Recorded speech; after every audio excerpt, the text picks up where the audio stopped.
Question 1. Benchmark analysis indicates that a life insurance company has a significant portfolio of fixed-income securities. Management is considering how to classify these investments for financial reporting purposes.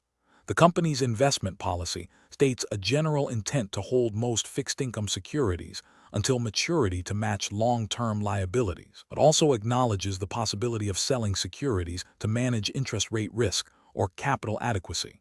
Which approach best reflects the regulatory framework and best practices for accounting and financial reporting in life insurance companies, particularly concerning investments? Option A. Classify all fixed-income securities as available for sale to reflect current market values in equity, even if the intent is to hold them to maturity. Option B. Classify all fixed-income securities as held to maturity, provided there is a demonstrated intent and ability to hold them until maturity, and account for them at amortized cost. Option C. Reclassify securities from held to maturity to available for sale whenever it would favorably impact reported earnings or capital. Option D. Classify all fixed-income securities as trading securities to capture all market value fluctuations in reported income. Correct answer is B. Classify all fixed-income securities as held to maturity, provided there is a demonstrated intent and ability to hold them until maturity, and account for them at amortized cost. Explanation. This scenario is professionally challenging because it requires the life insurance company to exercise significant judgment in classifying its investment portfolio, directly impacting its financial reporting and regulatory solvency. The core challenge lies in ensuring that the classification accurately reflects the company's intent and ability to hold investments to maturity versus its willingness to sell them to manage risk or capital. Misclassification can lead to distorted financial statements, misrepresentation of financial health to policyholders and regulators, and potential regulatory sanctions. The correct approach involves classifying investments based on the company's intent and ability to hold them to maturity. This aligns with the principles of accounting for financial instruments, which emphasizes reflecting the underlying economic substance of transactions. Specifically, for investments intended to be held to maturity, they should be accounted for at amortized cost, provided certain criteria are met. This approach ensures that unrealized gains and losses are not recognized in income until realized, providing a more stable reported income and capital position, which is crucial for the long-term stability expected of life insurance companies. Regulatory frameworks, such as those governing U.S. life insurance companies, often mandate or strongly encourage this classification for specific investment types to ensure adequate reserves and solvency. An incorrect approach would be to classify all fixed-income securities as available for sale simply to reflect current market values in equity, even if the intent is to hold them to maturity. This fails to adhere to the accounting standards that permit amortized cost accounting for held-to-maturity securities. The regulatory failure here is misrepresenting the company's investment strategy and potentially its financial stability by introducing volatility from unrealized gains and losses that do not reflect the company's actual investment horizon.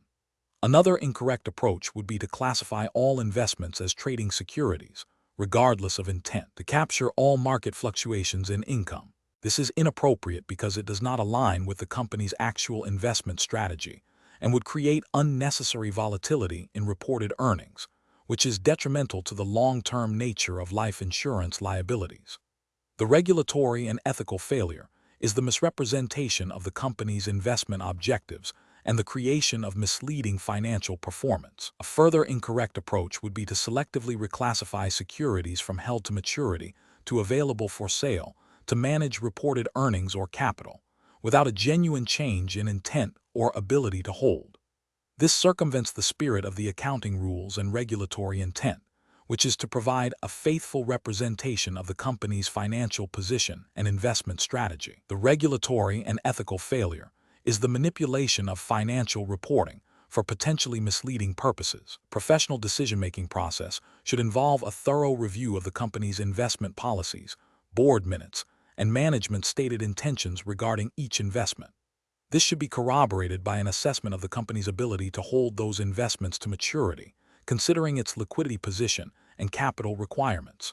Regular reassessment of these factors is critical, and any changes in intent or ability must be documented and justified, leading to appropriate reclassification and disclosure in accordance with applicable accounting standards and regulatory guidance. Question 2. Stakeholder feedback indicates that the current approach to risk management within the life insurance company is perceived as fragmented and reactive, leading to concerns about the effectiveness of strategic decision-making and the company's ability to withstand emerging threats. The board is seeking to implement a more robust enterprise risk management framework. Which of the following approaches best aligns with the regulatory expectations for implementing an framework in a life insurance company? Option A. Focus on implementing advanced risk modeling software to quantify all potential risks and their financial impact, with minimal emphasis on qualitative risk assessment. Option B. Develop a comprehensive policy and procedure manual, conduct annual risk assessments, and establish a risk register that is updated quarterly. Option C. Prioritize the development of a detailed risk mitigation plan for every identified risk, regardless of its potential impact or alignment with the company's strategic objectives. Option D.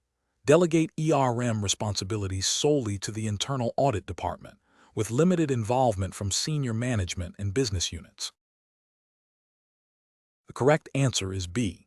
Develop a comprehensive policy and procedure manual, conduct annual risk assessments, and establish a risk register that is updated quarterly. Explanation. This scenario is professionally challenging because implementing an enterprise risk management framework requires a delicate balance between strategic objectives and operational realities, while also ensuring compliance with regulatory expectations. The challenge lies in translating high-level principles into actionable processes that are integrated into the company's culture and decision-making, rather than being a mere compliance exercise. Careful judgment is required to ensure the framework is robust, proportionate to the company's risk profile, and effectively communicated to all stakeholders. The correct approach involves establishing a clear governance structure with defined roles and responsibilities, developing a comprehensive risk appetite statement aligned with strategic goals, and implementing a systematic process for risk identification, assessment, mitigation, and monitoring. This approach is right because it directly addresses the core requirements of an effective framework, as mandated by regulatory bodies overseeing life insurance companies.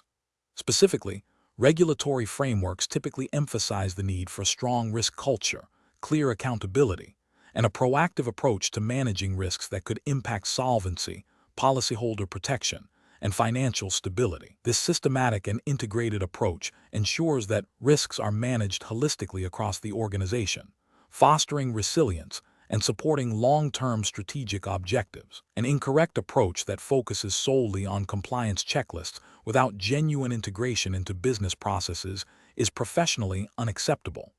This fails to meet the spirit of which is about embedding risk management into the fabric of the organization. Regulators expect to be a dynamic tool for strategic decision-making, not a static report.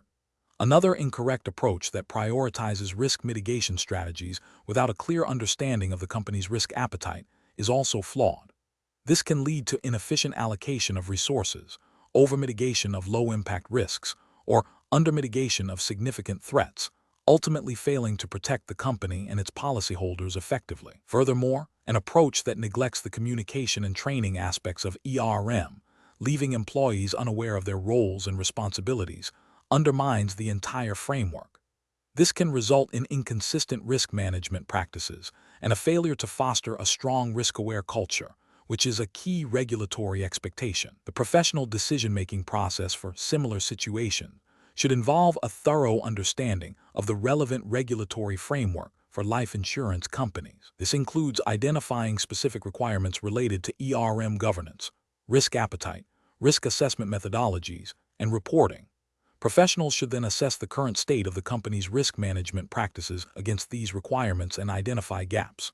The next step is to design and implement an framework that is tailored to the company's specific business model, risk profile, and strategic objectives, ensuring it is integrated into existing business processes and decision-making. Finally, continuous monitoring, review, and adaptation of the framework are crucial to ensure its ongoing effectiveness and compliance. Question 3. Strategic planning requires life insurance companies to accurately reflect their financial position and future obligations.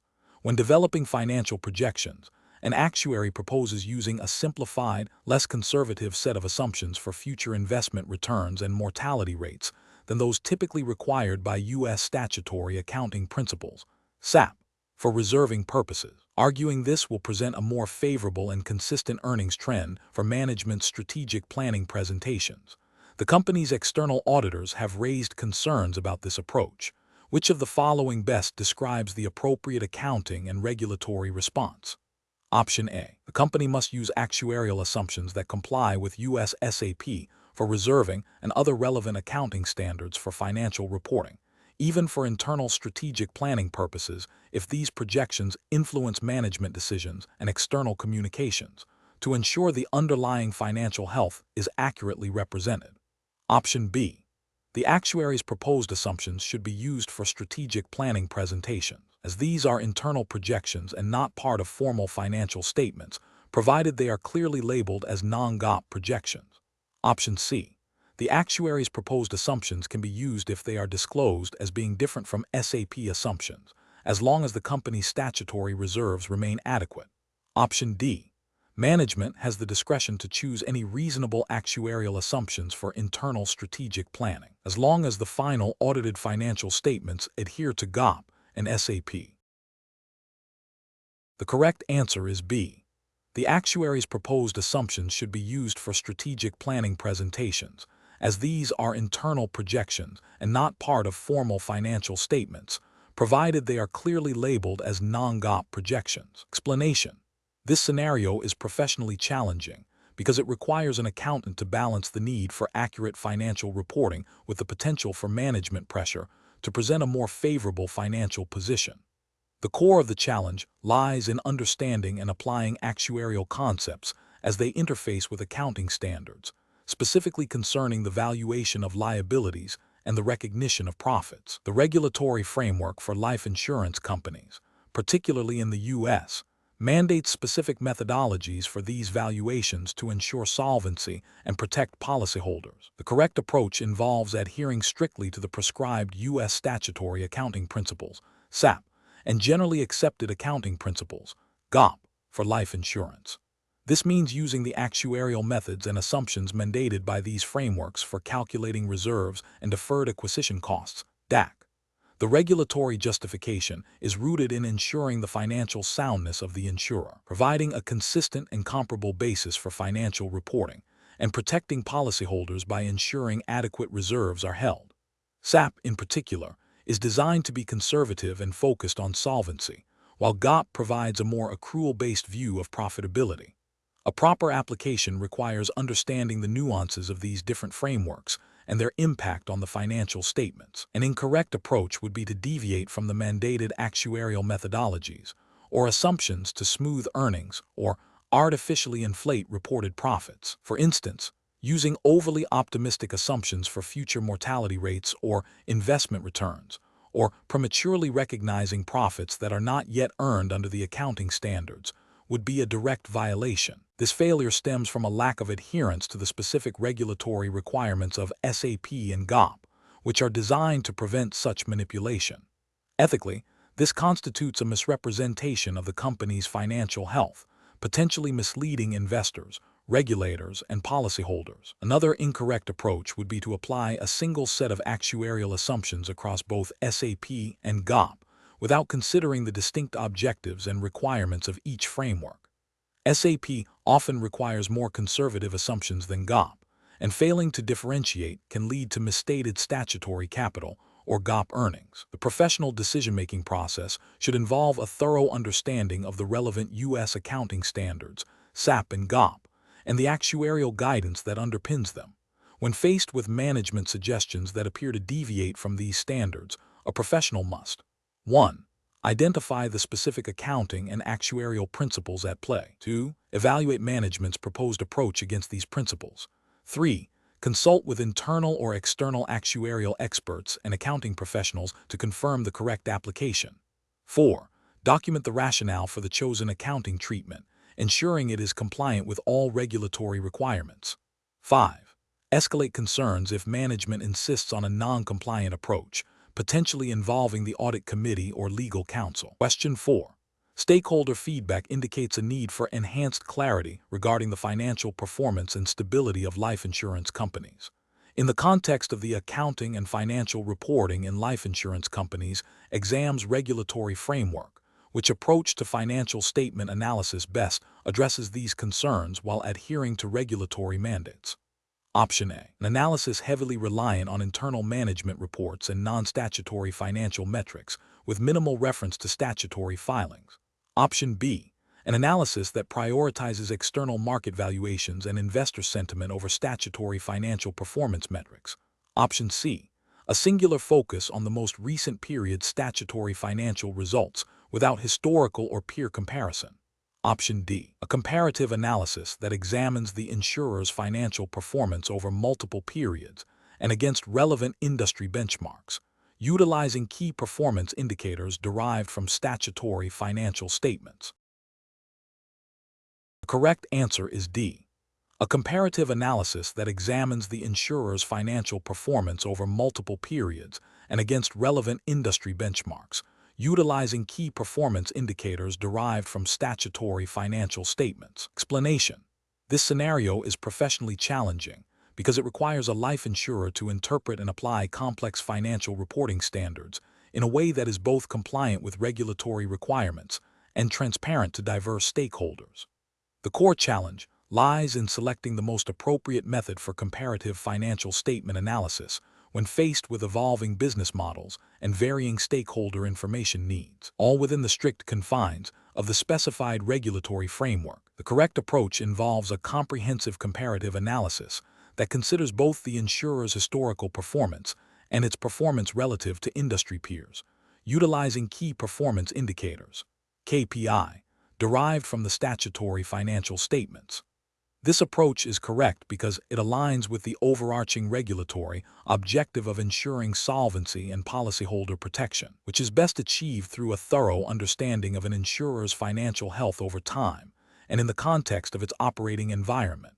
Specifically, regulatory frameworks for life insurance companies often mandate certain disclosures and require financial statements to be prepared on a basis that reflects the insurer's ability to meet its long-term obligations. Comparative analysis that incorporates these statutory requirements provides stakeholders with a robust view of the insurer's financial stability and operational efficiency, thereby fulfilling the spirit and letter of the regulations.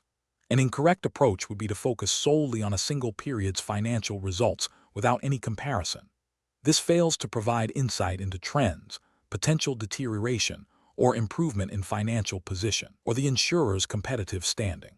It directly contravenes the regulatory expectation of demonstrating ongoing financial soundness and the ability to manage risks over time.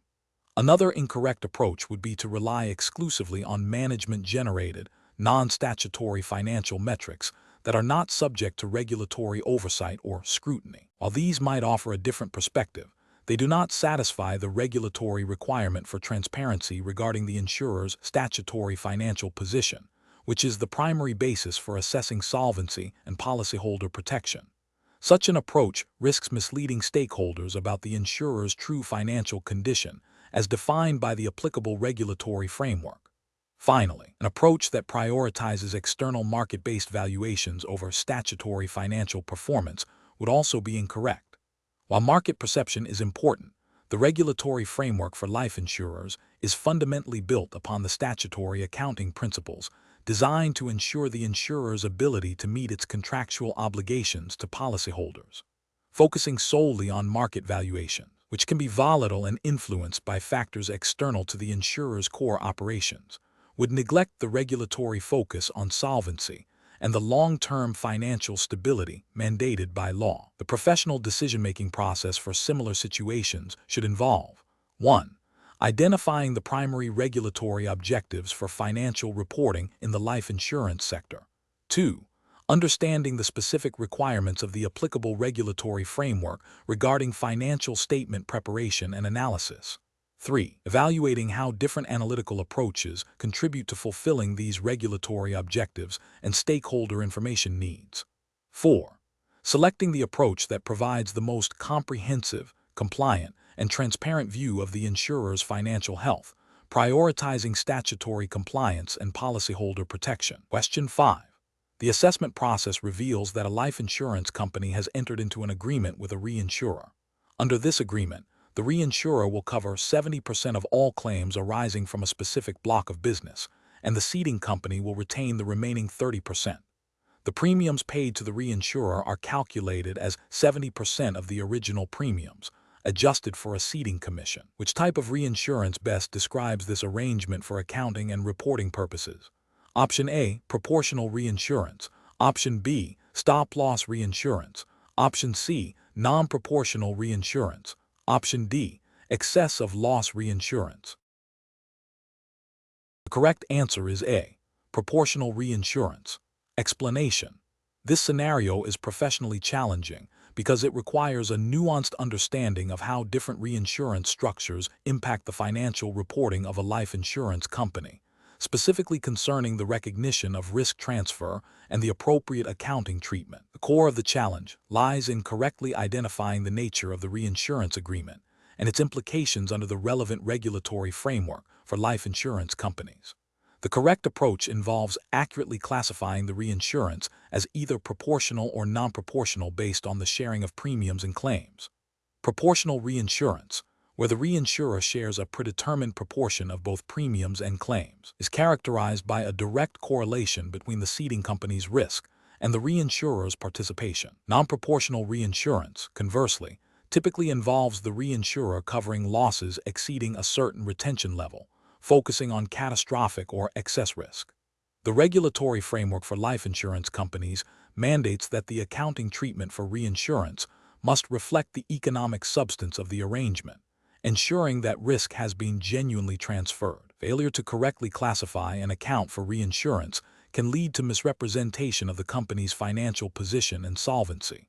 An incorrect approach would be to treat a proportional reinsurance agreement as non-proportional, or vice versa, without proper justification.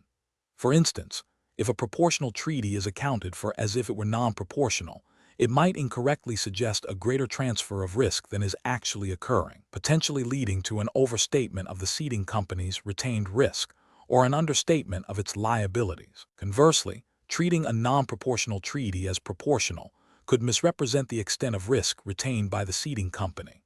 Another incorrect approach would be to apply accounting treatments that do not align with the regulatory requirements for risk transfer, such as recognizing gains or losses on reinsurance that do not reflect a genuine transfer of risk. Such misclassifications violate the principle of substance over form and can lead to regulatory sanctions and a loss of stakeholder confidence. Professionals should approach such situations by first meticulously examining the terms and conditions of the reinsurance contract. This involves understanding how premiums are shared, how claims are settled, and the specific triggers for the reinsurer's liability. They must then compare these terms against the definitions and accounting requirements for proportional and non-proportional reinsurance, as stipulated by the relevant regulatory framework for life insurance companies. If there is any ambiguity, seeking clarification from the reinsurer, or consulting with internal or external experts specializing in insurance accounting and regulation is crucial. The ultimate goal is to ensure that the financial statements accurately reflect the economic reality of the reinsurance arrangement and comply with all applicable regulations. Question 6. Compliance review shows that the financial analyst has prepared a report on the company's financial performance over the last 5 years. The analyst has focused on presenting the year-over-year percentage change in total revenue and the ratio of expenses to premiums. Which of the following approaches best demonstrates a comprehensive trend analysis for a life insurance company, considering regulatory expectations for assessing financial health and solvency? Option A, providing a summary of the company's financial ratios from the most recent year and comparing them to the industry average for that same year. Option B, analyzing trends in key performance indicators such as premium growth, claims incurred, investment income, policyholder dividends, and changes in reserves, alongside capital adequacy ratios, to identify underlying drivers of financial performance and solvency. Option C, presenting a detailed breakdown of the company's market share in each product line and comparing its growth rate to the average market growth rate for each line. Option D, focusing on the absolute dollar change in net income for each of the past 5 years and highlighting any year where net income decreased.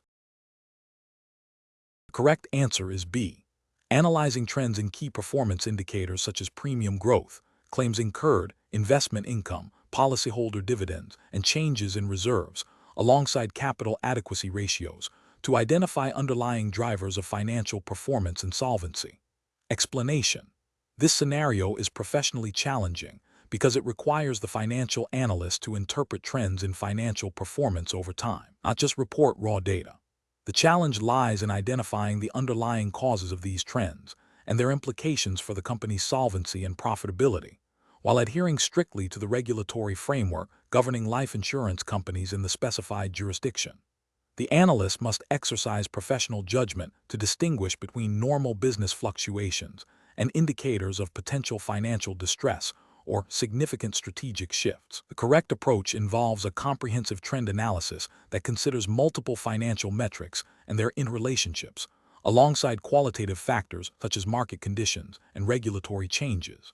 This approach is correct because it aligns with the regulatory requirement for life insurance companies to maintain sound financial management and solvency. Specifically, regulators expect a forward-looking assessment of financial health, not merely a historical recap.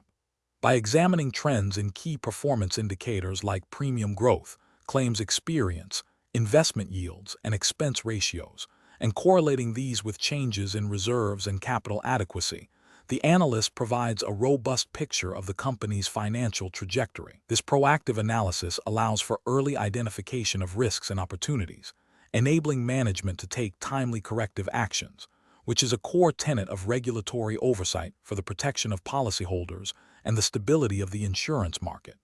An incorrect approach that focuses solely on year-over-year percentage changes in a single metric, such as net income, fails to provide a holistic view. This is a regulatory failure because it neglects the complex interplay of factors affecting a life insurer's financial performance. For instance, a temporary dip in net income might be offset by strong premium growth and healthy investment returns, indicating a sound underlying business.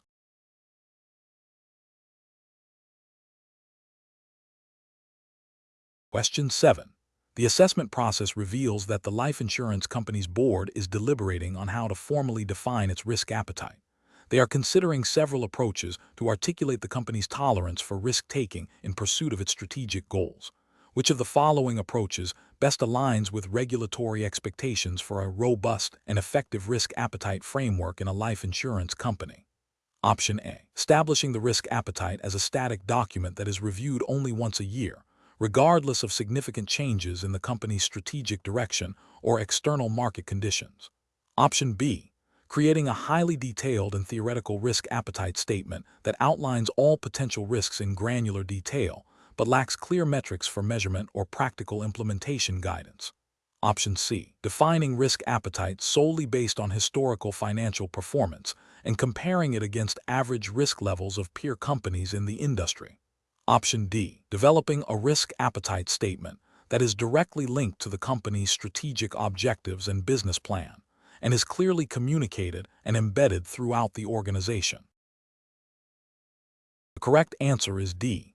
Developing a risk appetite statement that is directly linked to the company's strategic objectives and business plan, and is clearly communicated and embedded throughout the organization. Explanation: the assessment process reveals a critical juncture in a life insurance company's strategic planning, specifically concerning the articulation of its risk appetite. This scenario is professionally challenging because defining risk appetite is not merely an exercise in setting numerical limits. It requires a nuanced understanding of the company's strategic objectives, its capital position, its operational capabilities, and the regulatory environment.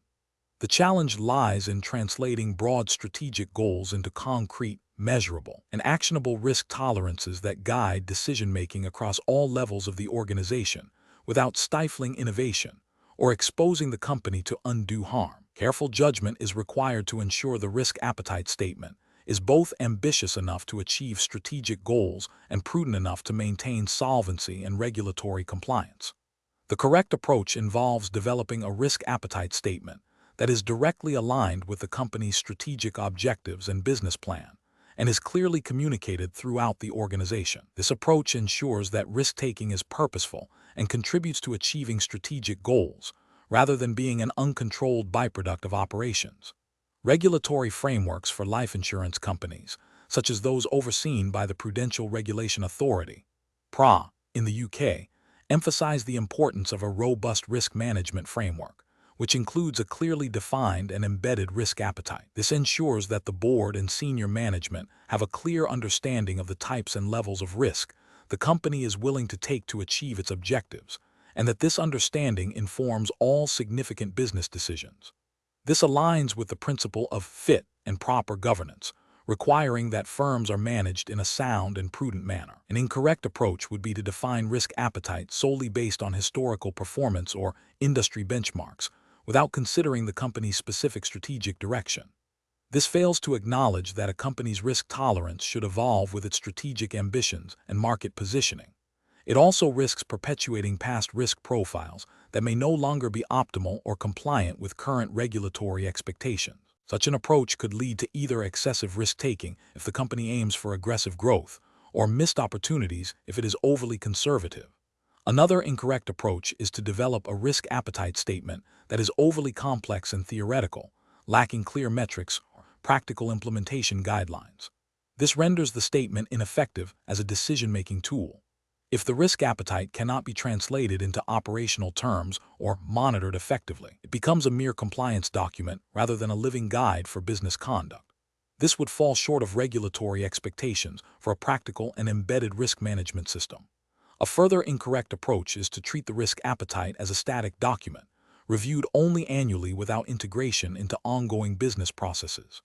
Regulatory expectations demand that risk appetite be dynamic and responsive to changes in the business environment, strategic priorities, and the firm's risk profile. A static approach fails to ensure that risk-taking remains within acceptable bounds as circumstances change, potentially leading to a gradual drift into unacceptable risk levels. The professional decision-making process for similar situations should involve a structured approach. 1.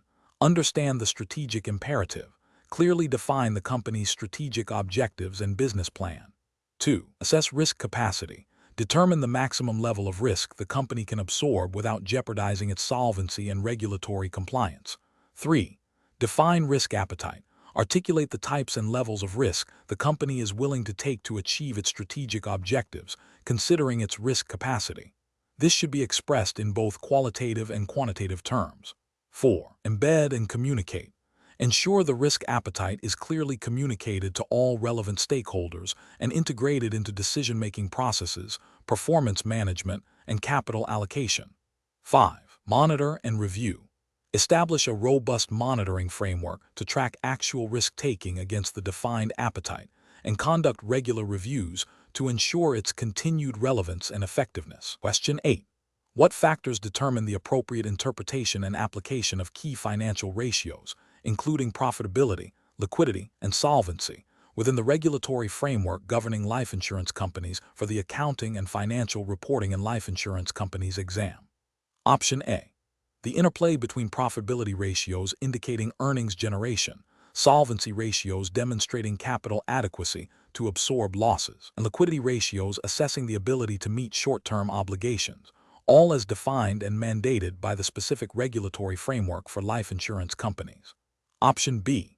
The adoption of generic financial ratio benchmarks commonly used across various financial services sectors, without specific consideration for the unique regulatory requirements of life insurance operations. Option C. The company's historical performance trends and its ability to achieve market leadership in terms of premium growth, irrespective of specific regulatory definitions for solvency and liquidity. Option D. The subjective assessment of management regarding the company's overall financial strength, prioritizing short-term cash availability above all other financial metrics. The correct answer is A. The interplay between profitability ratios indicating earnings generation, solvency ratios demonstrating capital adequacy to absorb losses, and liquidity ratios assessing the ability to meet short-term obligations, all as defined and mandated by the specific regulatory framework for life insurance companies. Explanation: this scenario is professionally challenging because it requires an insurance company to assess its financial health and operational efficiency through various lenses, each governed by specific regulatory pronouncements. The challenge lies in understanding how different financial ratios, when viewed through the prism of the accounting and financial reporting in life insurance companies' exams regulatory framework, provide distinct yet interconnected insights into solvency, profitability, and liquidity. A failure to correctly interpret these ratios in light of the applicable regulations can lead to misrepresentation of the company's financial position, potentially impacting stakeholder confidence and regulatory compliance. The correct approach involves understanding that profitability ratios, such as return on equity (ROE) or net profit margin, are crucial for assessing the company's ability to generate earnings from its operations and investments, which is a key indicator of its long-term viability and capacity to meet future obligations. Solvency ratios, like the Solvency Capital Requirement (SCR) or Minimum Capital Requirement (MCR), as defined by relevant life insurance regulations, directly measure the company's ability to absorb unexpected losses and remain solvent. Liquidity ratios, such as the Liquidity Coverage Ratio (LCR) or net cash flow, assess the company's ability to meet its short-term obligations as they fall due. The regulatory framework for life insurance companies mandates that all these aspects are monitored and reported to ensure the protection of policyholders and the stability of the financial system. Therefore, a comprehensive understanding of how these ratios are calculated, interpreted, and reported under the specific regulatory guidelines is paramount. An incorrect approach would be to focus solely on profitability without considering the company's ability to meet its obligations, or to prioritize liquidity to the detriment of long-term solvency. For instance, a company might appear profitable on paper but be highly illiquid, posing a significant risk to policyholders. Conversely, an overemphasis on maintaining extremely high solvency margins might stifle profitable growth and innovation, which is also not conducive to long-term sustainability. Another incorrect approach would be to use generic industry benchmarks without considering the specific regulatory requirements and reporting standards applicable to life insurance companies within the exam's jurisdiction, as these regulations often dictate specific methodologies and thresholds for these ratios. Professional decision-making process for similar situations involves a systematic review of the company's financial statements, applying the specific ratio calculations mandated by the relevant regulatory framework. This should be followed by an interpretation of these ratios within the context of regulatory expectations and industry best practices, ensuring that all aspects of financial health, profitability, liquidity, and solvency are adequately addressed. Professionals must remain vigilant in staying updated with any changes in regulatory guidance that might affect the calculation or interpretation of these key financial ratios. Question 9. Examination of the data shows that a life insurance company is launching a new type of annuity product. The company's internal accounting team has prepared statutory financial statements based on their understanding of the NAIC Accounting Practices and Procedures Manual, but they are unsure if the treatment of certain upfront fees and the calculation of the statutory reserve for this novel product fully align with the manual's intent. Which of the following approaches best ensures compliance with the NAIC AP and P manual for this new product? Option A. Rely on the company's general understanding of statutory accounting principles and assume that the AP and P manual would not have significantly different requirements for a new product type. Option B. Apply the accounting treatment used for similar, but not identical, existing annuity products, assuming the differences are immaterial and do not warrant a separate in-depth review of the AP and P manual. Option C. Defer the final statutory accounting for the new annuity product until the NAIC issues specific guidance or amendments to the AP and P manual addressing this exact product type. Option D. Conduct a detailed review of the NAIC AP and P manual, consulting relevant sections for annuity products and seeking clarification from the company's appointed actuary and external auditors regarding the specific accounting treatment of upfront fees and reserve calculations. The correct answer is D. Conduct a detailed review of the NAIC AP and P manual, consulting relevant sections for annuity products and seeking clarification from the company's appointed actuary and external auditors regarding the specific accounting treatment of upfront fees and reserve calculations. Explanation. This scenario presents a professional challenge because the adoption of the NAIC Accounting Practices and Procedures Manual, AP&P Manual, requires a deep understanding of its specific rules, which often differ from generally accepted accounting principles, GAAP. The challenge lies in ensuring that the company's financial reporting accurately reflects these differences, particularly when new product lines are introduced. A failure to properly interpret and apply the AP&P Manual can lead to material misstatements in financial statements, regulatory noncompliance, and potential penalties.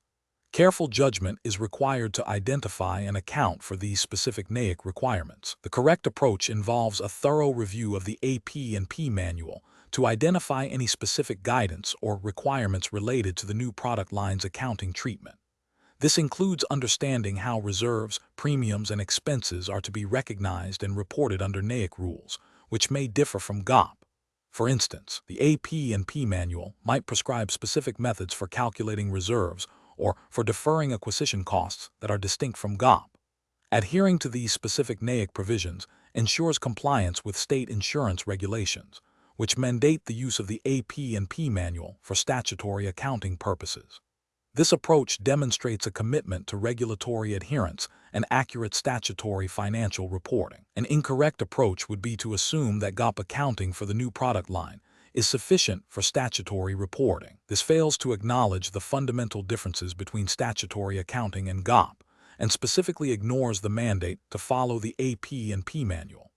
This can lead to misstated statutory reserves, incorrect premium recognition, and improper expense deferral, all of which are violations of state insurance laws and the AP&P Manual. Another incorrect approach would be to apply a best guess interpretation of the AP&P Manual without consulting authoritative guidance or seeking expert advice. This introduces a high risk of misinterpretation and noncompliance. The AP&P Manual is a complex document, and its application requires a nuanced understanding. Relying on assumptions rather than diligent research and consultation can result in significant accounting errors and regulatory scrutiny. A third incorrect approach would be to defer the accounting for the new product line until a later date, hoping for clearer guidance. This is unacceptable as statutory financial statements must be prepared on a timely basis, reflecting all material transactions. Delaying the accounting for a new product line, especially one that is expected to generate significant revenue and require substantial reserves, would result in incomplete and misleading statutory financial statements, violating regulatory requirements for accurate and current reporting. The professional decision-making process for similar situations should involve a systematic approach. First, identify the relevant accounting and reporting framework, in this case, NAIC AP&P Manual for statutory accounting. Second, conduct a comprehensive review of the AP&P Manual for specific guidance applicable to the transaction or product. Third, if ambiguity exists, consult authoritative interpretations, industry best practices, or seek expert advice from actuaries, accountants specializing in insurance, or regulatory bodies. Finally, document the accounting treatment and the rationale for its application to ensure transparency and auditability. Question 10. When evaluating the financial statements of a life insurance company, how should an analyst differentiate the accounting and regulatory implications of preferred stock compared to common stock, considering the varying rights and features associated with each class of equity? Option A. Focus solely on the accounting presentation of preferred stock on the balance sheet without considering its implications for regulatory solvency requirements. Option B. Classify all preferred stock as a liability on the balance sheet, as it represents a commitment to future payments. Option C. Recognize that preferred stock, due to its fixed dividend payments and potential redemption features, may be treated differently than common stock for regulatory capital assessments and can impact the calculation of earnings available to common shareholders. Option D. Treat all preferred stock as equivalent to common stock for both financial reporting and regulatory capital purposes, as both represent ownership interests. Correct answer is D. Treat all preferred stock as equivalent to common stock for both financial reporting and regulatory capital purposes, as both represent ownership interests. Explanation. This scenario is professionally challenging because it requires an understanding of how different types of equity securities impact a life insurance company's financial reporting and solvency, particularly from the perspective of stakeholders who rely on accurate financial statements. The challenge lies in discerning the appropriate accounting treatment and its implications for regulatory capital and policyholder protection, which are paramount in the life insurance industry. The correct approach involves recognizing that preferred stock, while an equity instrument, often possesses characteristics that align it more closely with debt for regulatory capital purposes, especially if it has mandatory redemption features or fixed dividend payments. This distinction is critical for solvency assessments and for understanding the claims of different stakeholders. For instance, regulators often have specific rules regarding the tiering of capital, and instruments like non-cumulative preferred stock might be treated differently than cumulative preferred stock or common stock when determining regulatory capital adequacy. The accounting for these instruments under relevant accounting standards, e.g., U.S. GAAP or IFRS, depending on the exam's specified jurisdiction, will dictate their presentation on the balance sheet and their impact on earnings per share calculations, which are key metrics for investors and analysts. An incorrect approach would be to treat all equity securities, including preferred stock, identically for regulatory capital and financial reporting purposes without considering their specific features. For example, assuming preferred stock is always treated as common equity for regulatory capital purposes would be a failure. Regulators often differentiate between various classes of preferred stock based on their features, e.g., cumulative VS, non-cumulative dividends, redemption provisions, to assess the true economic substance and risk profile of the instrument. Another incorrect approach would be to ignore the potential impact of preferred stock dividends on retained earnings available for common shareholders or for reinvestment in the business, which is a crucial consideration for common stockholders. Furthermore, misclassifying preferred stock as a liability would fundamentally misrepresent the company's equity structure and its risk-bearing capacity. Professionals should employ a decision-making framework that begins with a thorough understanding of the specific terms and features of each equity security. This involves consulting the relevant accounting standards and regulatory guidance applicable to life insurance companies in the specified jurisdiction. The next step is to assess how these features impact the instrument's classification for both financial reporting, e.g., under GAAP or IFRS, and regulatory capital purposes. This requires a nuanced understanding of the differences between accounting equity and regulatory capital. Finally, professionals must consider the implications of these classifications for various stakeholders, including policyholders, regulators, and investors, ensuring transparency and accuracy in financial reporting. Question 11. The monitoring system demonstrates a potential discrepancy in the timing of premium revenue recognition for a new group health insurance policy. The policy commenced mid-quarter, and the initial premium payment covered the full quarter. The accounting department has proposed recognizing the entire premium as revenue in the current quarter, while the underwriting department suggests deferring a portion of the premium until the next quarter, which approach best aligns with the regulatory framework for accounting and financial reporting in U.S. life and health insurance companies. Option A, defer the entire premium until the policy's anniversary date. Option B, recognize the premium revenue over the coverage period to which it relates. Option C, recognize the premium revenue based on the number of claims processed in the current quarter. Option D, recognize the entire premium as revenue in the period the payment is received. Correct answer is B, recognize the premium revenue over the coverage period to which it relates. Explanation. The monitoring system demonstrates a need for careful judgment due to the inherent complexities in accounting for health insurance.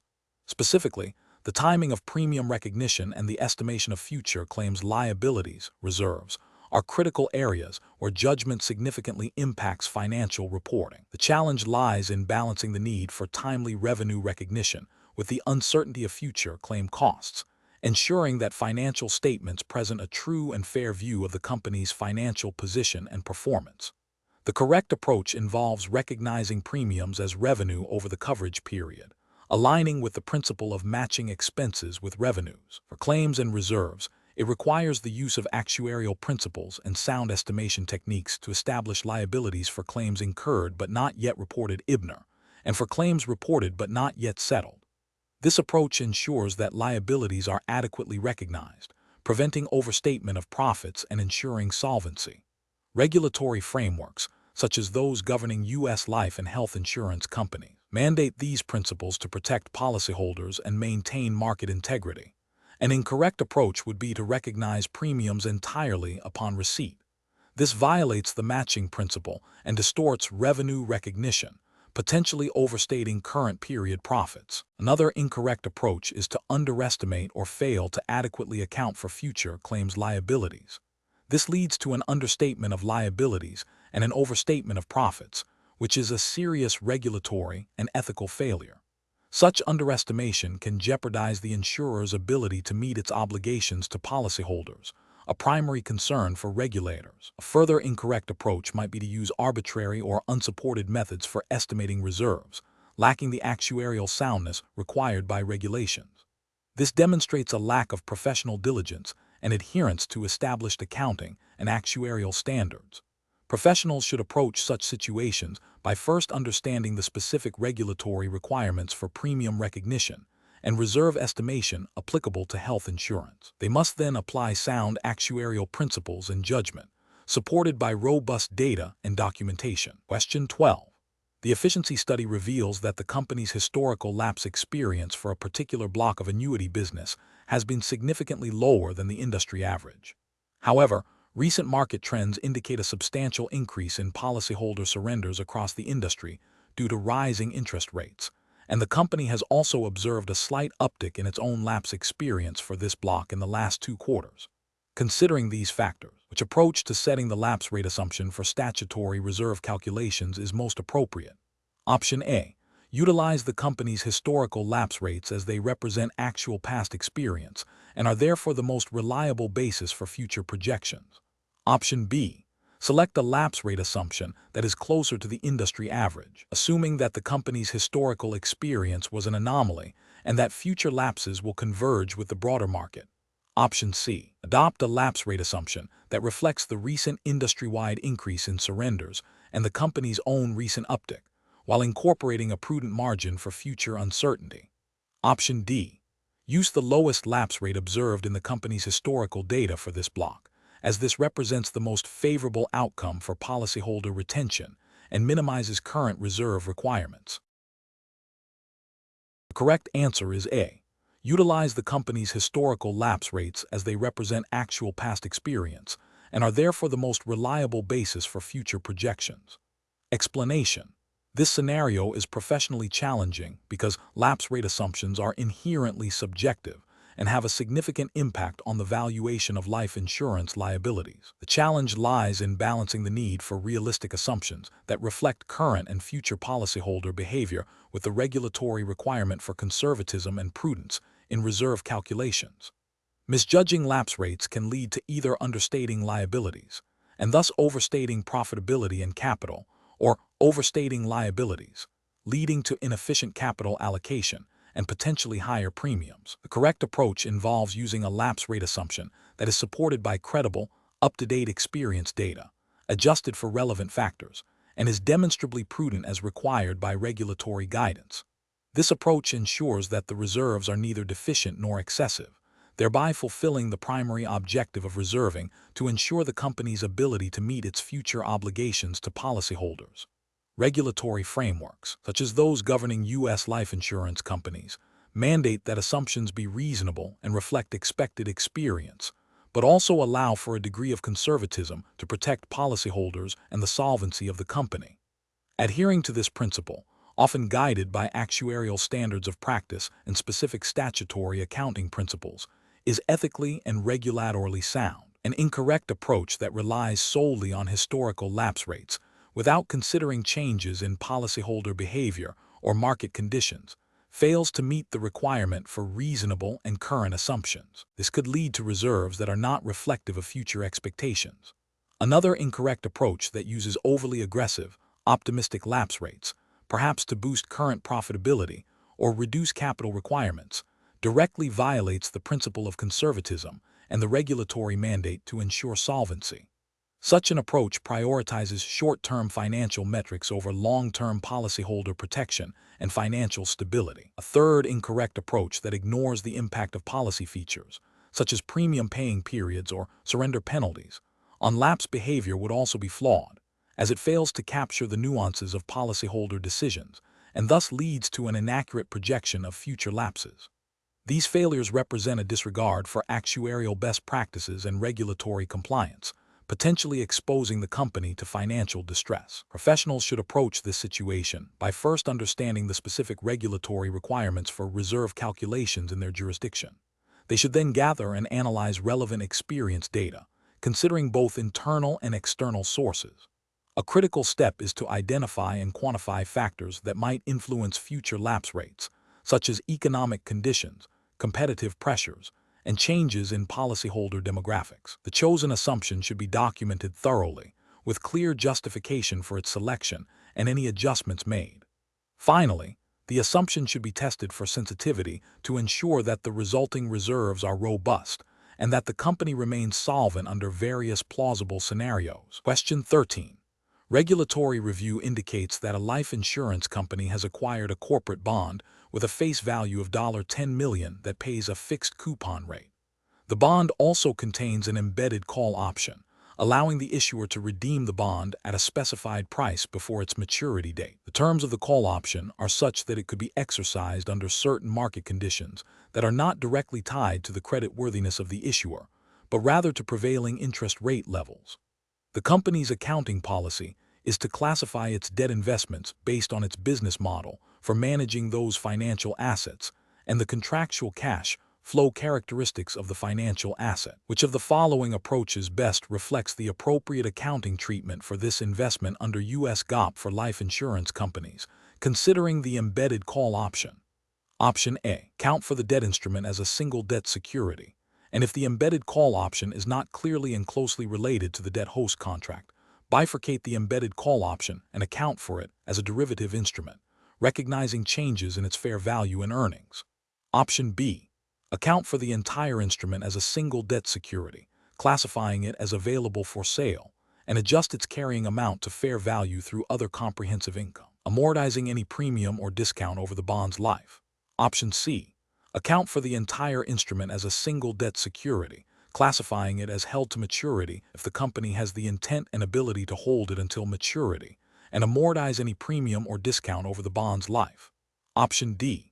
Account for the debt instrument as a single debt security and separately account for the embedded call option as a derivative instrument, recognizing changes in its fair value and earnings. The correct answer is C. Account for the entire instrument as a single debt security, classifying it as held to maturity if the company has the intent and ability to hold it until maturity, and amortize any premium or discount over the bond's life. Explanation. This scenario is professionally challenging because it requires the insurer to make a judgment call on the appropriate accounting treatment for a complex financial instrument that straddles the line between a traditional fixed income security and an instrument with embedded equity-like features. The insurer must navigate the specific accounting standards for investments in life insurance companies, ensuring compliance with the relevant regulatory framework. The core challenge lies in correctly classifying and valuing the investment to accurately reflect its economic substance and risk profile within the financial statements, which directly impacts solvency ratios and regulatory capital requirements. The correct approach involves applying the principles of ASC 320, investments, debt and equity securities, and ASC 815, derivatives and hedging, as interpreted within the context of life insurance company accounting. Specifically, it requires a thorough analysis of the embedded call option. If the call option is clearly and closely related to the debt host contract and does not significantly alter the risk/return characteristics of the debt, it may be accounted for as part of the debt security. However, if the option's terms are such that it creates a significant equity-like exposure or is not clearly and closely related, it may need to be bifurcated and accounted for as a derivative under ASC 815. The insurer must then determine the appropriate fair value measurement for the debt security and any bifurcated derivative, considering all relevant market data and valuation techniques permitted by the regulatory framework. This ensures that the financial statements present a true and fair view of the company's financial position and performance, adhering to the principle of reflecting economic reality.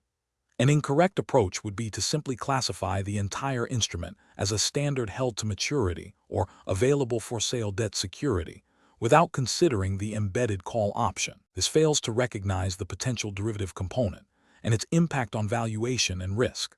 Such an approach violates the principle of substance over form, as it ignores the economic reality of the embedded option. Another incorrect approach would be to prematurely classify the embedded option as a derivative without a rigorous analysis of whether it meets the criteria for bifurcation under ASC 815. This could lead to unnecessary complexity and potentially misstate the fair value of the host debt contract.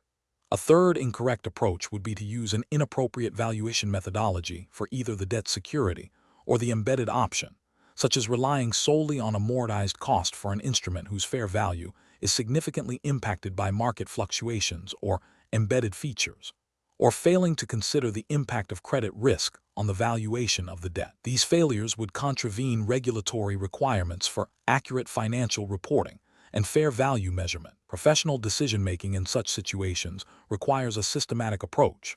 First, the insurer must thoroughly understand the terms and conditions of the financial instrument. Second, it must consult the relevant accounting standards, e.g., ASC 320, ASC 815, and any specific guidance issued by the regulatory body for life insurance companies. Third, it should perform a detailed analysis of the embedded features, particularly the call option, to determine if bifurcation is required. Fourth, appropriate valuation techniques should be employed, and the assumptions used should be well documented and supportable. Finally, the accounting treatment should be reviewed by internal and external auditors to ensure compliance and accuracy. Question 14. Cost-benefit analysis shows that offering riders such as accidental death benefit, ADB, waiver of premium WAP, and guaranteed insurability, GI, can enhance policy sales and customer retention. From a financial reporting perspective, how should an insurer, operating under the specified regulatory framework for life insurance companies, account for the potential liabilities and future obligations arising from these riders and options to ensure accurate and transparent financial statements? Option A. Account for ADB as an additional death benefit expense recognized only upon the occurrence of accidental death, and ignore the potential impact of WOP and GI options on future liabilities. Option B. Treat all riders and options as mere endorsements to the base policy, with no separate accounting recognition of potential liabilities or future obligations until they are exercised. Option C. Recognize and account for the potential liabilities and future obligations associated with ADB, WAP, and GI riders and options, in accordance with the regulatory frameworks, guidance on embedded features and contingent liabilities, ensuring appropriate provisioning and disclosure. Option D.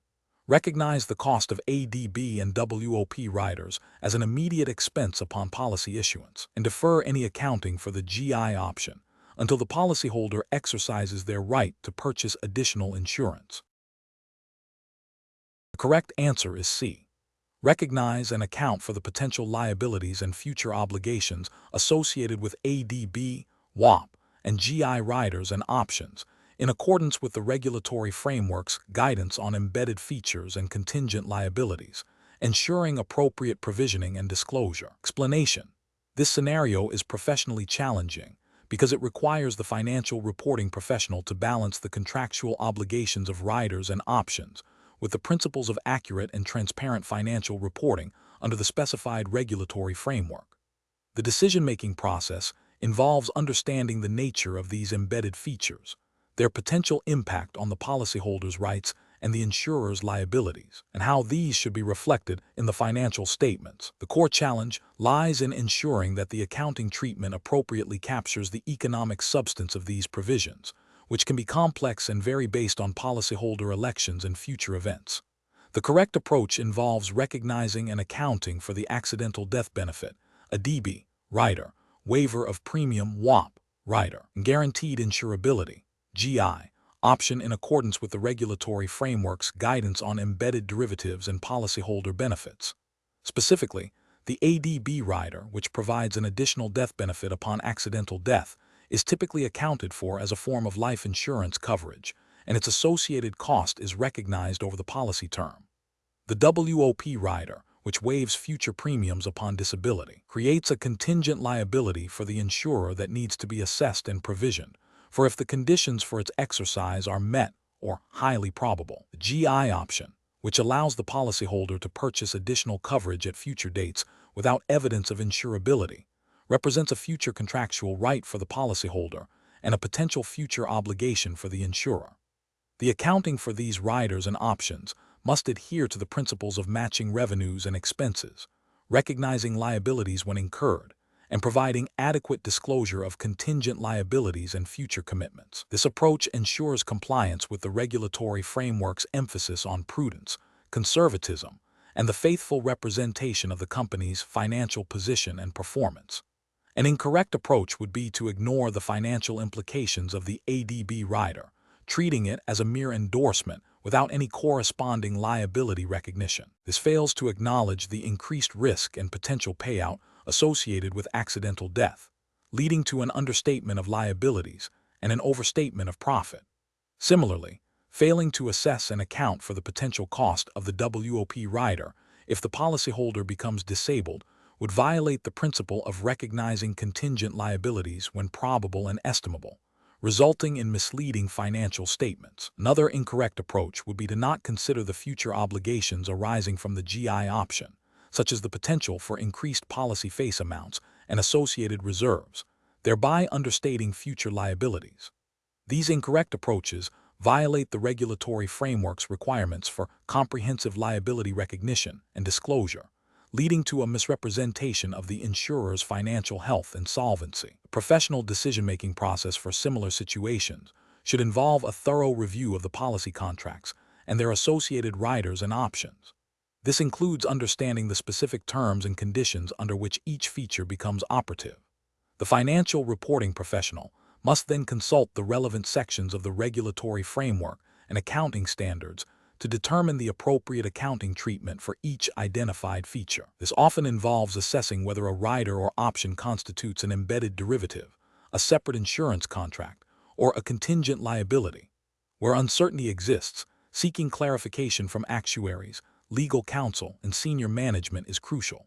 Furthermore, ensuring adequate disclosures are made in the financial statements to inform stakeholders about the nature and potential financial impact of these riders and options is paramount. Question 15.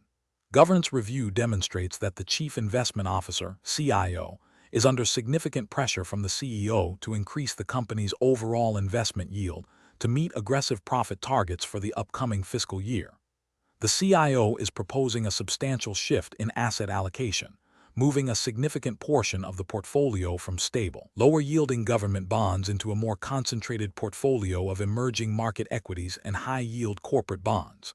The Chief Financial Officer, CFO, responsible for financial reporting, is concerned that this shift, while potentially boosting short-term returns, significantly increases the company's risk profile and may not be adequately supported by the company's existing capital structure to meet regulatory solvency requirements under adverse market conditions. CFO must decide how to address this proposed asset allocation change within the context of the accounting and financial reporting in life insurance companies' exams regulatory framework.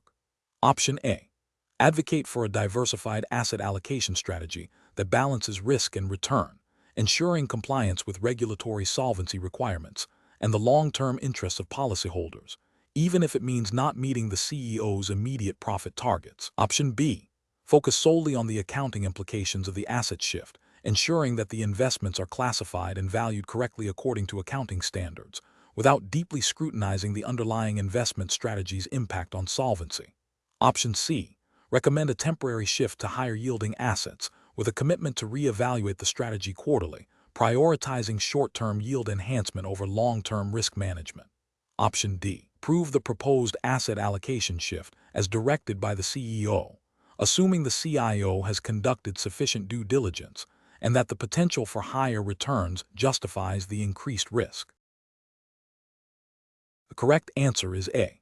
Advocate for a diversified asset allocation strategy that balances risk and return, ensuring compliance with regulatory solvency requirements and the long-term interests of policyholders, even if it means not meeting the CEO's immediate profit targets. Explanation. This scenario presents a professional challenge, because it requires balancing the fiduciary duty to policyholders with the company's financial performance objectives, particularly when faced with pressure from senior management. The core of the dilemma lies in determining the appropriate asset allocation strategy that aligns with regulatory solvency requirements, long-term policyholder benefits, and prudent risk management, while resisting undue influence that could compromise these principles. Careful judgment is required to ensure that asset allocation decisions are driven by objective analysis and regulatory compliance, not by short-term financial pressures or personal relationships. The correct approach involves a disciplined, risk-adjusted asset allocation strategy that prioritizes regulatory compliance and policyholder security.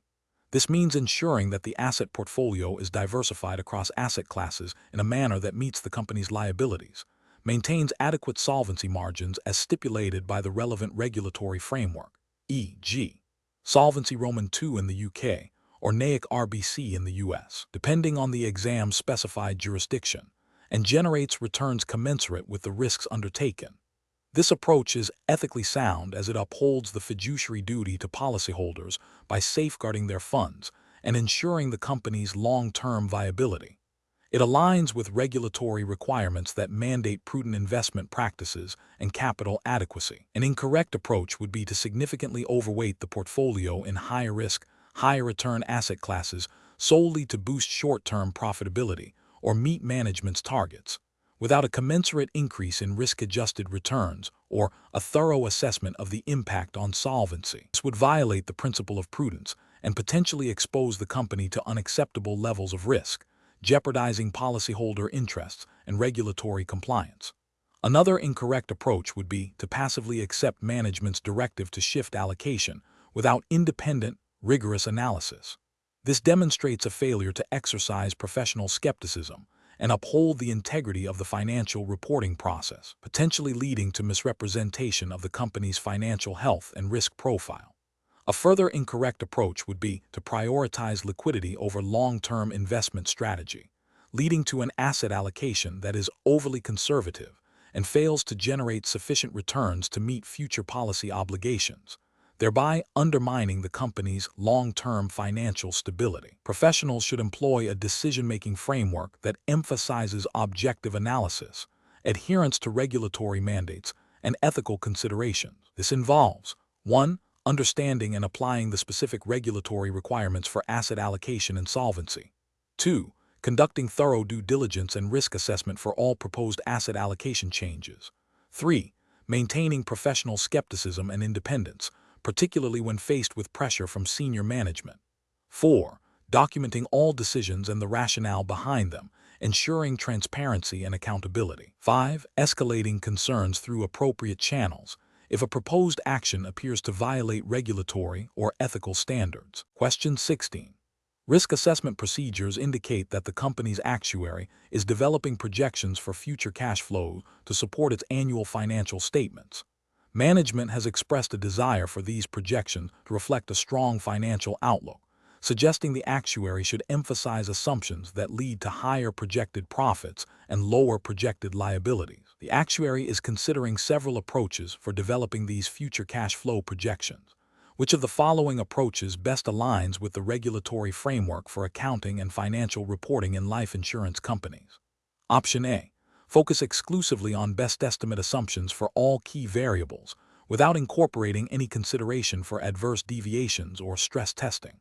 Option B. Primarily utilize management-suggested assumptions, which are geared towards presenting a more optimistic view of future profitability and solvency.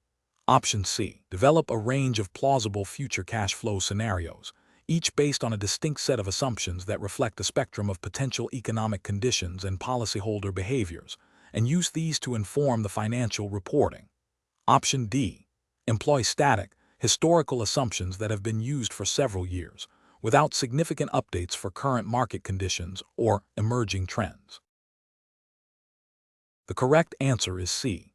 Develop a range of plausible future cash flow scenarios, each based on a distinct set of assumptions that reflect a spectrum of potential economic conditions and policyholder behaviors, and use these to inform the financial reporting. Explanation. This scenario is professionally challenging because it requires the actuary to balance the need for realistic projections with the potential for management pressure to present a more favorable financial picture. The core of the challenge lies in the subjective nature of future assumptions and the potential for bias. Careful judgment is required to ensure that the projections are not only compliant with regulatory requirements, but also represent a fair and unbiased view of the company's future financial position. The correct approach involves developing a range of plausible future scenarios, each based on a well-reasoned set of assumptions that reflect a variety of economic and policyholder behavior outcomes. This approach is right because it aligns with the fundamental principles of actuarial practice, which emphasize prudence and conservatism in financial projections, particularly in the context of life insurance. Regulatory frameworks, such as those governing solvency and financial reporting for life insurers, mandate that projections be based on realistic assumptions that adequately capture potential risks. This includes considering adverse deviations from expected outcomes to ensure the company's ability to meet its obligations under stressed conditions. The use of multiple scenarios also supports robust risk management by highlighting potential vulnerabilities and informing capital adequacy assessments. An incorrect approach that relies solely on management's optimistic projections fails because it introduces inherent bias and disregards the regulatory imperative for prudence. This can lead to an overstatement of future profitability and an understatement of future liabilities, potentially jeopardizing the company's solvency and misleading stakeholders. Such an approach violates the ethical duty of actuaries to act with integrity and objectivity. Another incorrect approach that uses overly simplistic or static assumptions, without considering the dynamic nature of the insurance business and the economy, is also professionally unacceptable. This can result in projections that do not adequately capture emerging risks, such as changes in interest rates, mortality trends, or policyholder persistency. Regulatory guidance often requires that assumptions be reviewed and updated regularly to reflect current experience and future expectations. A further incorrect approach that focuses only on best estimate assumptions, without considering the impact of adverse deviations, fails to meet the requirements for solvency and capital adequacy testing. While best estimates are a starting point, regulatory frameworks typically require an assessment of the company's resilience under various stress scenarios, including those with less favorable outcomes. The professional reasoning process for similar situations should involve a thorough understanding of the relevant regulatory framework and actuarial standards of practice. Actuaries must critically evaluate all assumptions, seeking corroborating data and challenging any that appear unreasonable or biased. They should document their assumption-setting process meticulously, including the rationale for each assumption and the sensitivity of the results to changes in those assumptions. When faced with pressure to adopt biased assumptions, actuaries have an ethical obligation to communicate their concerns clearly and professionally to management, if necessary, to the board of directors or regulatory authorities. The ultimate goal is to ensure that financial projections are reliable, transparent, and serve the best interests of policyholders and the company's long-term stability. Question 17. Research into the financial statements of a U.S. domiciled life insurance company reveals a significant cash inflow from the sale of a substantial block of its annuity business, which included the transfer of the related policy reserves and investment assets backing those reserves. The company's management is considering how to present this transaction on its statement of cash flows. Which classification of this cash inflow best reflects its economic substance and adheres to the regulatory framework for accounting and financial reporting in life insurance companies? Option A, investing activities. Option B, other activities. Option C, operating activities. Option D, financing activities. The correct answer is C, operating activities. Explanation. This scenario presents a professional challenge because it requires the application of specific accounting standards to a complex financial instrument within the life insurance industry, demanding a nuanced understanding of how cash flows are classified. The challenge lies in correctly identifying the primary economic substance of the transaction and its impact on the company's liquidity and solvency, as dictated by the relevant regulatory framework. Careful judgment is required to distinguish between activities that are core to the insurance business operating, those related to the acquisition or disposal of long-term assets, investing, and those involving changes in the company's capital structure or debt financing. The correct approach involves classifying the cash flows arising from the sale of a block of annuity business, including the associated reserves and assets, as operating activities. This is because the sale represents a divestiture of a core revenue-generating segment of the life insurance company's operations. The cash received is directly related to the cessation of future premium income and the settlement of future policyholder obligations, which are fundamental to the company's ongoing business. Regulatory frameworks for life insurance accounting, such as those derived from U.S. GAAP, e.g. Ask 944, and interpreted by bodies like the NAIC, emphasize that transactions directly impacting the insurance contract lifecycle and the company's ability to meet its policyholder obligations fall under operating activities.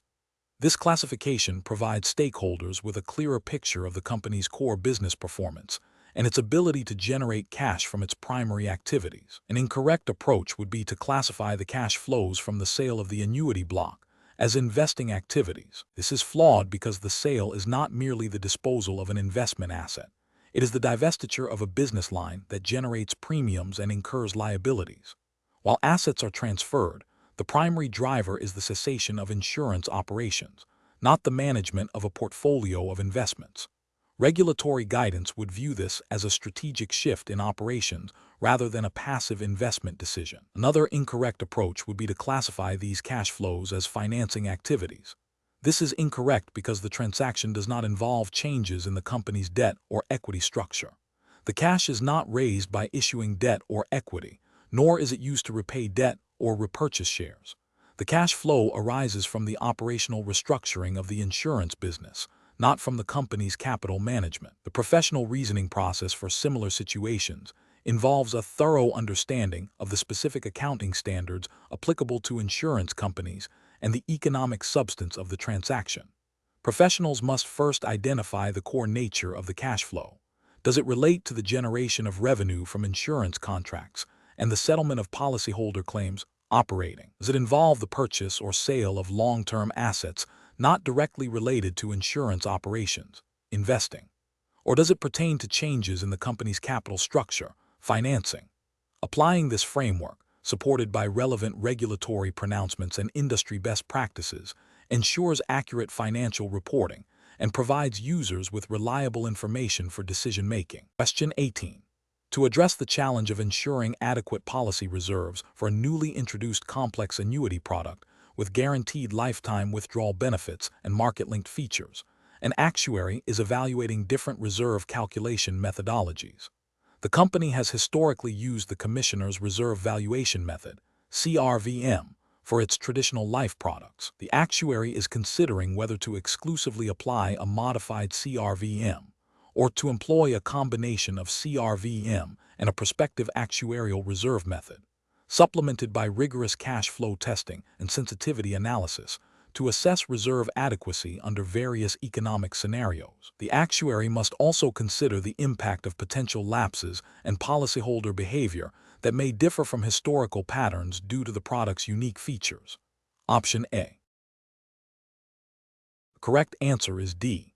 Exclusively apply a modified Commissioner's Reserve Valuation Method, CRVM, based on historical assumptions, as this is the standard method used by the company. Explanation. This scenario presents a professional challenge because it requires an actuary to exercise significant judgment in selecting and applying policy reserve calculation methods, ensuring their adequacy under evolving economic conditions and product complexities, all while adhering strictly to the regulatory framework governing life insurance companies in the United States.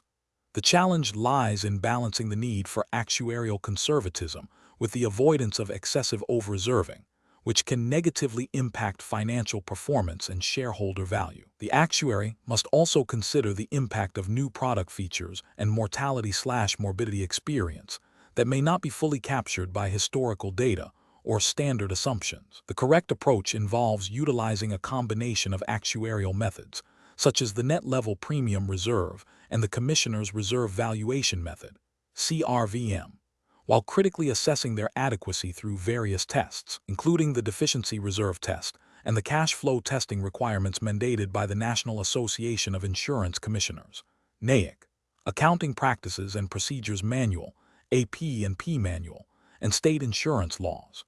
This approach is correct because it directly aligns with the regulatory mandate to establish reserves that are sufficient to cover all future policy obligations. The AP&P manual provides specific guidance on reserve valuation methods and the principles of reserve adequacy, emphasizing that reserves must be calculated using assumptions that are reasonable and reflect the best estimate of future experience, with appropriate margins for adverse deviation. Furthermore, state insurance departments, acting under the authority of the NAIC framework, require periodic actuarial opinions on reserve adequacy, reinforcing the importance of a robust and defensible methodology.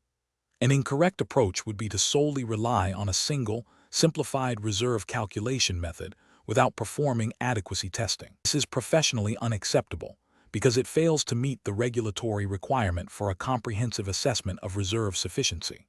For instance, using only the net level premium reserve method without considering the potential for adverse experience or the specific cash flow characteristics of the policy block could lead to understated reserves, violating the principle of solvency. Another incorrect approach would be to adjust reserve assumptions solely to meet target surplus ratios or profitability metrics without a sound actuarial basis.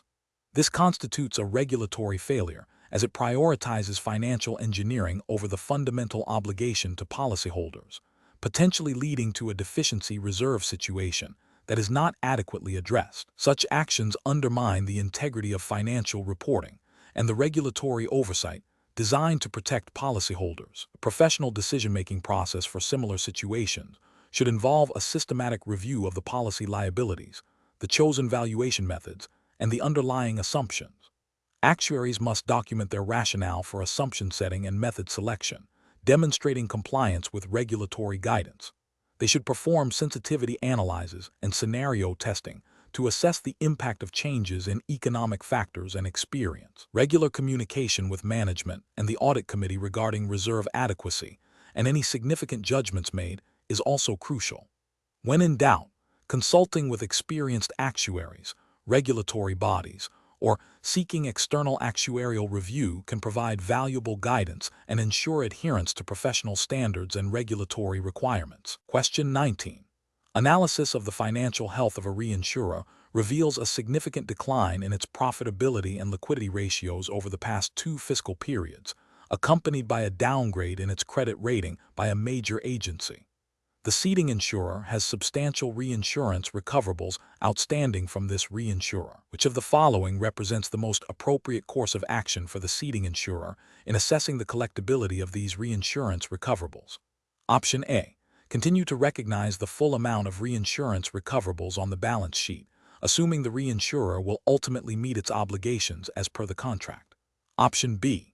Immediately write down the full amount of reinsurance recoverables, as the reinsurer's financial distress indicates a high probability of default. Option C. Conduct a thorough review of the reinsurer's financial statements, credit rating reports, and the terms of the reinsurance contracts, including any collateral arrangements, to determine the appropriate carrying amount of the recoverables. Option D. Rely on the reinsurer's management to provide assurances regarding their ability to pay and adjust the carrying amount only if explicit default notices are received. The correct answer is A. Continue to recognize the full amount of reinsurance recoverables on the balance sheet, assuming the reinsurer will ultimately meet its obligations as per the contract. Explanation. This scenario is professionally challenging because assessing the collectability of reinsurance recoverables requires significant professional judgment, especially when dealing with a reinsurer facing financial difficulties. The core challenge lies in balancing the need to recognize assets on the balance sheet with the prudential requirement to ensure that such assets are not overstated. Overstating reinsurance recoverables can lead to a misrepresentation of the insurer's financial position, potentially misleading stakeholders and regulators. The correct approach involves a thorough and ongoing evaluation of the reinsurer's financial health and the specific terms of the reinsurance contract. This includes reviewing the reinsurer's financial statements, credit ratings, and any public disclosures regarding their solvency and liquidity. Furthermore, it necessitates understanding the contractual provisions for security, such as collateral arrangements or letters of credit, and assessing their adequacy. This proactive and diligent approach aligns with regulatory expectations for prudent financial management and accurate financial reporting, ensuring that recoverables are recognized only to the extent that their collection is reasonably assured. This is consistent with accounting standards that require assets to be recognized at their recoverable amount. An incorrect approach would be to continue recognizing the full amount of reinsurance recoverables without any adjustment, despite evidence of the reinsurer's deteriorating financial condition. This fails to comply with the principle of prudence and the requirement to assess the net realizable value of assets. Such an approach could also violate regulatory guidelines that mandate the establishment of adequate reserves for uncollectible amounts, or require specific disclosures about significant credit risks associated with reinsurance recoverables.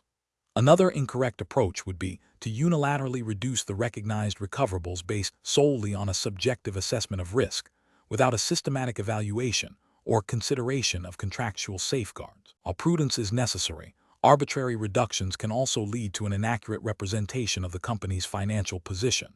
This approach lacks the objective basis and due diligence required by accounting standards and regulatory oversight, which typically demand evidence-based adjustments. A third incorrect approach would be to rely solely on the reinsurer's assurances of payment, without independent verification or assessment of their financial capacity. This demonstrates a lack of professional skepticism and an abdication of the responsibility to ensure the recoverability of assets.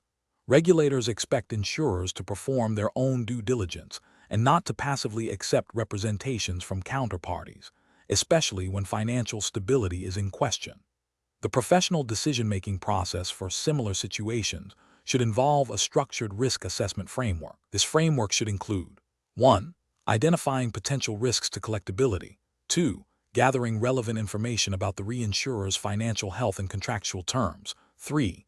Evaluating the adequacy of any security arrangements. 4. Consulting with legal and actuarial experts as needed.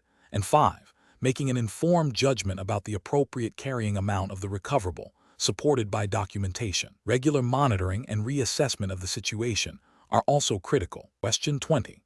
The investigation demonstrates that an actuary is tasked with reviewing the balance sheet of a life insurance company. Which of the following approaches best ensures the accuracy and regulatory compliance of the balance sheet analysis, focusing on assets, liabilities, and surplus? Option A. Valuing all assets at their current market prices and assessing liabilities based on the most recent actuarial valuation report without further scrutiny. Option B. Conducting a comprehensive review of asset classifications and valuation methodologies against applicable accounting standards and regulatory requirements, alongside a rigorous assessment of actuarial assumptions and valuation methods for liabilities, ensuring compliance with solvency regulations. Option C. Prioritizing the assessment of surplus adequacy by comparing it to industry averages, while deferring detailed review of individual asset and liability components. Option D. Focusing primarily on the liquidity of assets to ensure immediate cash availability, and using simplified methods for liability estimation to expedite the review process. The correct answer is A. Valuing all assets at their current market prices and assessing liabilities based on the most recent actuarial valuation report without further scrutiny. Explanation. The investigation demonstrates a scenario where an actuary is reviewing the balance sheet of a life insurance company. The professional challenge lies in ensuring that the valuation of assets and liabilities accurately reflects the company's financial position and future obligations, adhering strictly to the regulatory framework governing life insurance companies in the specified jurisdiction. This requires a deep understanding of accounting principles, actuarial standards, and regulatory pronouncements related to asset valuation, liability measurement, and surplus adequacy. Misinterpreting or misapplying these standards can lead to materially misstated financial statements, impacting solvency, regulatory compliance, and stakeholder confidence. The correct approach involves a comprehensive review of the company's investment portfolio, ensuring that all assets are valued in accordance with applicable accounting standards and regulatory guidelines. This includes verifying the classification of investments, assessing impairment where necessary, and ensuring that the carrying value reflects fair value or amortized cost as appropriate. Simultaneously, the actuary must scrutinize the valuation of liabilities, including policy reserves, unearned premium reserves, and other obligations, ensuring that actuarial assumptions are reasonable and consistently applied, and that the valuation methods comply with regulatory requirements. The surplus, representing the excess of assets over liabilities, must then be assessed for adequacy in light of the company's risk profile and regulatory capital requirements. This holistic approach ensures that the balance sheet provides a true and fair view of the company's financial health and its ability to meet its obligations. An incorrect approach would be to focus solely on the market value of investments without considering their classification, liquidity, or potential for impairment. This fails to adhere to the specific accounting and regulatory requirements for valuing different types of assets held by life insurers, potentially overstating or understating asset values. Another incorrect approach would be to use outdated or overly optimistic actuarial assumptions for liability valuation. This would lead to an understatement of liabilities, artificially inflating surplus, and potentially masking solvency issues, which is a direct violation of regulatory mandates for prudent reserve setting. Furthermore, neglecting to consider the impact of regulatory capital requirements on surplus adequacy would be a failure to comply with solvency regulations, a critical aspect of life insurance company oversight. Professionals should employ a structured decision-making process that begins with a thorough understanding of the relevant regulatory framework. This involves consulting authoritative pronouncements on accounting for insurance entities, actuarial standards of practice, and specific jurisdictional regulations. The process should involve a critical assessment of management's estimates and judgments, supported by robust data and documentation.